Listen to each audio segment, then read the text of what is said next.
Hi! இன்னைக்கு சிக்கின video இதுதான். யார் உங்கள விட்டாலும் இந்த பணியாரம் உங்கள விடுற மாரி இல்ல. விடுறதுங்க நான்லாம் நல்லா சமைப்பேன் சார். எங்க வீட்ல ஆப்பத்துக்கும், பணியாரத்துக்கும் இந்த மாரி தான் மாவு அரைப்போம். 2 டம்ளர் பச்சரிசி, 2 டம்ளர் புழுங்கல் அரிசி, 1 டம்ளர் உளுந்து, தாளிக்கிறப்போ போடுற மாரி 2 பங்கு வெந்தயம் சேர்த்து நைட்டே ஊற வச்சு அரைச்சு எடுத்து வச்சுக்கிட்டேன். காலையில எழுந்ததும் ஃபர்ஸ்ட்டு தேங்காய் பால் ரெடி பண்ணிருவோம் அப்படின்னு சொல்லிட்டு தேங்காய், ஏலக்காய் சேர்த்து அரைச்சிட்டு, வெல்லம் சேர்த்து கரைச்சு எடுத்து வச்சுட்டேன். அடுத்தது ஆப்பம் சுட ஆரம்பிச்சாச்சு. ஒரு 10 ஆப்பம் தான் சுட்டிருப்பேன். இந்த ஹேண்டில் சூடேறிடுச்சு.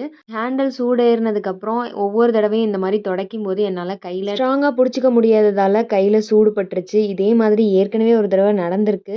கல்யாணத்துக்கு முன்னாடிலாம் இதே மாதிரி காயம் பட்டுச்சுன்னா, அன்னைக்கு ஃபுல்லா எல்லா வேலைக்கும் ஓபி தான். ஆனா கல்யாணத்துக்கு அப்புறம் காயம் பட்டா என்ன, என்ன பட்டா என்ன, வீரமங்கை வாங்க வேலைய செய்யுங்க அப்படின்னு வர வேண்டியது தான். அடுத்தது பணியார வீடியோ ஈவினிங்ல எடுத்தேன். அரைச்ச மாவுல வெல்லத்த இடிச்சு கரைச்சிட்டு வடிகட்டி சேர்த்துக்கோங்க.